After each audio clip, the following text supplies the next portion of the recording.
ଜାତିର ପିତା ମହାତ୍ମା ଗାନ୍ଧୀଙ୍କ 156ତମ ଜନ୍ମ ଜୟନ୍ତୀ ଉପଲକ୍ଷେ ସମାଜବାଦୀ ପାର୍ଟି ଓଡ଼ିଶା ରାଜ୍ୟ କମିଟି ପକ୍ଷରୁ ରାଜ୍ୟ କାର୍ଯ୍ୟାଳୟଠାରେ ଭକ୍ତିପୂତ ଶ୍ରଦ୍ଧାଞ୍ଜଳି ଜ୍ଞାପନ କରାଯାଇଛି।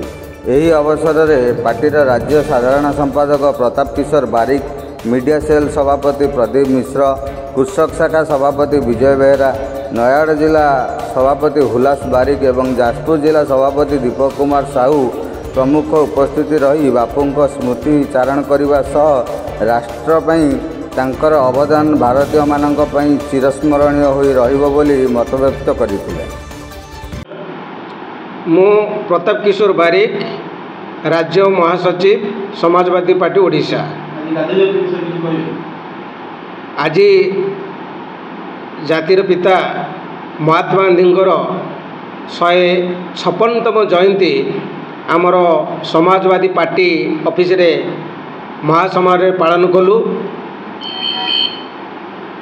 आज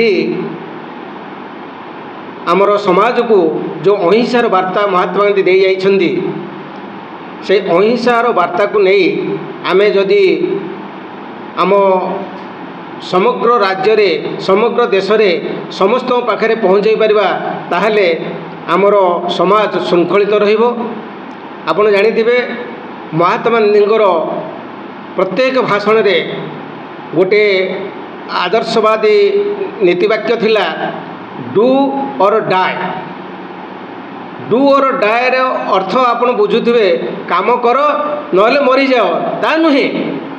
डू और डाई रो अर्थ से तांकर कहिबार महत्व हला तमे जो दायित्व रहिछ से दायित्व को श्रृंखला सहित संपादन कर नहले तुम पदत्याग कर।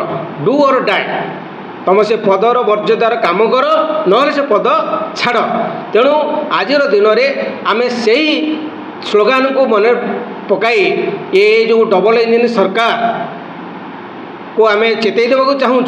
तुम्हें जदि प्रकृत में तुम जो समाज प्रति जो स्लोगान देइथिल बा जो तुम्हें प्रतिज्ञा करथिल, जो तुम्हें तुम निर्वाचन समय इस्ताहार देइथिल ताकू अक्षर अक्षर पालन कर नहले तुम्हें पदत्याग कर।